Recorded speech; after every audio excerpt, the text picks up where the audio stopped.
I'm trying a different camera setup, so we'll see how this works with editing. Alright, I have 2 prompts today. First is a sundial and a crystal ball. Alright, let's get into it. Oh, welcome back to good old voiceover mode. So for these 2 prompts of a sundial and a crystal ball, I wasn't entirely sure what I wanted to do with them and how I wanted to put them together, so just trying to figure out angles that I wanted to show off the sundial. I figured these 2 prompts work pretty well together though, because they sort of seem like mystical or ancient objects to me, so I liked that idea and I wanted to keep going with that. So I thought, of course, just putting a sundial inside of a crystal ball, easy enough. But that just sort of bored me. I like the idea of having it in a crystal ball, but maybe an environment within the crystal ball with the sundial. So I decided to make this isometric room thing, because I haven't done an isometric room in a long time, and I really, really like them. So just trying to figure out what are all the objects that should go in this isometric room, what other things should be with this sundial, what kind of space is it. I like the idea of keeping it sort of this square-ish shape, so I didn't exactly measure it out, but it turns out square enough. And my idea, since a sundial is basically a way to tell time, why don't I put in a bunch of other ways to tell time, like a watch, clocks, different types of clocks. And honestly, I really like this idea and how it ended up turning out, so that's what I ended up going with. And it was really neat to see my own process going through how I figured out how to put these prompts together, because I didn't really think about it that long. Just pretty much what you see on camera, that's as much time as I had to think about this. So I sketched off camera this time because it just took a bit longer, and my camera hasn't been the best at picking up different things, especially pencil. Like you can see here, it definitely focuses in on the black lines of the line art, but not so well with the graphite. And my camera's not the best. It's pretty old, doesn't have the best, capabilities of picking things up. Like, my phone would probably be better to film with, except I don't have a lot of space. So it wouldn't really, they'd be very, very short videos, like maybe a minute long. And that's before editing. So yeah, that's kind of why I didn't add the sketching process to this video, because, well, my camera wouldn't pick it up. So I'm also trying a new sort of filming setup, so that's why it's a bit more zoomed in. I'm hoping this will end up working for future videos, but this is a test. So apparently these prompt videos are turning into me testing out new camera angles and setups. Isn't that fun for everyone? It's not for me. So in this center of this room, I decided to make the little sundial thing, and I looked up pictures of sundials. Whoa. What is this yawn? Why am I tired? Am I boring you? Am I boring myself? Man. My cat's glaring at me right now like, yes, you are boring all of them. You're boring me. I'm very tired and need a nap now. Not because I'm a cat, but because I'm bored. Thanks, Waffles.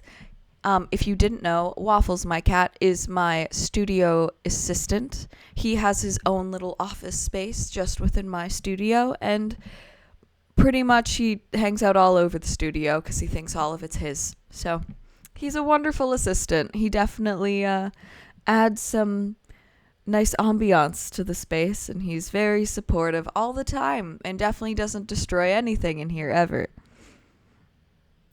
Okay, so that little animosity and tension aside from my studio assistant, who's still glaring at me, back to this prompt. Some of my favorite things that I added into this isometric room First was this little, watch on the side with little mustache hands. I just think he's super adorable, and I just like him a lot. I also added in an egg clock, because I thought of those little egg timers that you use in a kitchen, and just kind of look like an egg, and you twist them and then they ring or whatever whenever it's done. But I made the egg clock instead because I thought it was cute. And you can't just have an egg. No, that would be boring. So I added an avocado clock beside it because that's fun and trendy, right? Avocados aren't trendy anymore. I know. I'm late to the party, but avocados are still good and I like them. So yeah, this line art took quite a bit of time just to get all the little fine details in. I'm also using a new kind of paper in this video. Normally I use my cardstock, but instead for this one I decided to use this new Bristol board paper that I got. It's just smooth Bristol board by Strathmore. I think it's like the 300 series. It's pretty fantastic. My studio assistant is now playing with something that he's found. Great. Gonna have to deal with that later. Alright, moving back into the prompt and trying to focus, which is really hard today. Yes, I'm moving on to the coloring, and something that happened off camera that you didn't get to see, which I kind of wish my camera was filming whenever this happened. Well, I was moving over my Copic sketch markers that are in this nice, clear, sort of organizational tower thing, and the tower decided it didn't feel like staying clipped together, and well, 2 of the whole drawers fell off while I was moving it, and I had Copic sketch markers all over my floor. It was great, made a really loud sound. I screamed, my cat flipped out. It was quite a party. But yeah, I cleaned up all the markers. They're all fine. Nothing happened. The drawers are fine too. They just didn't clip together or didn't stay clipped, or I just can't figure out how to carry them across a room. But yeah, that was definitely a fun adventure with this prompt. It was delightful. But I'm just fixing up some line art now because I decided, well, this should be a 3D object in the middle of this sundial, and I didn't really make it like that, so I had to fix up a couple things. No big deal. Stuff happens. It's art. You never know. Or you do, but you don't plan out what you're doing. I also like this sort of sandy color that I used for the sundial because it just reminded me of like a prehistoric stone slab kind of thing, and that's sort of the vibe I was going with. So I just like how it turns out, and don't worry if it looks like there's any pen on that Copic marker. There's not. It's all cleaned off. It's fine. And yeah, I'm not too sure what else to say about this prompt. I added in some digital clocks also because those are the ones I prefer to read because it just seems easier. So with the line art, I just added in the lines of where they would normally light up to show what time it is, and then I used the Copic markers to show where they glow to show what time it is. And yes, all of the clocks are at different times because that's a lot more fun. I don't know. I feel like since this space is inside of a crystal ball, that I should probably have some kind of wonky time situation going on, like maybe the way the crystal ball tells the future, whatever. It has this clock room that's set to a bunch of different times and realms and spaces, so it can figure out all of the different possible futures and things for people. I don't know. I thought it seemed like a neat concept, and whenever you have to go and get like your watch fixed or clock fixed or whatever tuned up, maybe a crystal ball also needs a tune up. So this is the sort of watch clock room that has to get fixed whenever it needs something adjusted. I thought that was a cute idea, and I don't know how crystal balls work. Maybe this is part of it. Maybe there's a hidden clock room. Maybe if you own a crystal ball, you get to decide what clocks are in the room so you can decide what futures you're told. Who knows? Maybe that's why there's an egg and avocado in here, because this person likes to focus on breakfast-themed future foretelling, shadowing, or maybe it's about food. I don't know. I don't know this person's crystal ball life.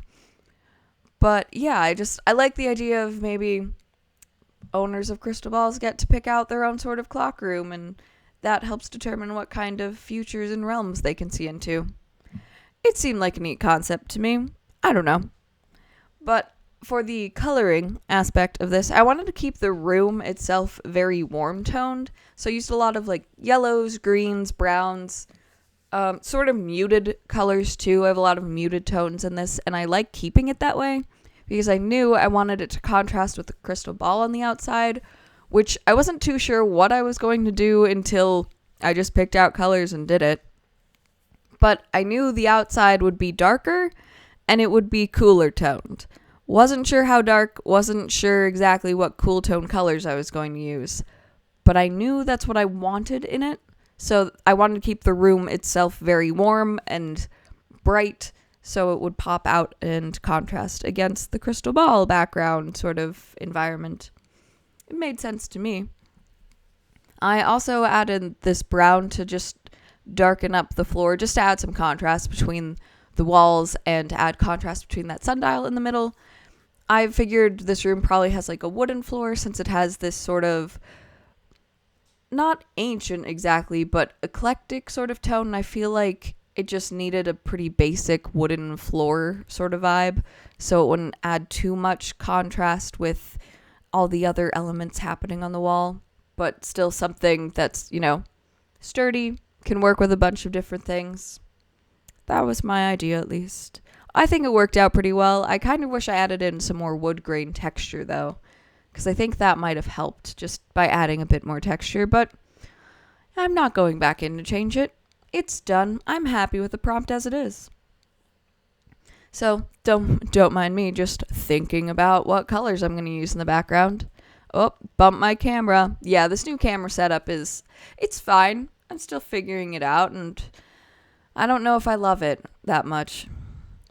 Yes. Moving on to the background of the crystal ball, I figured it sort of needed to be not just so much darker, but black, completely black.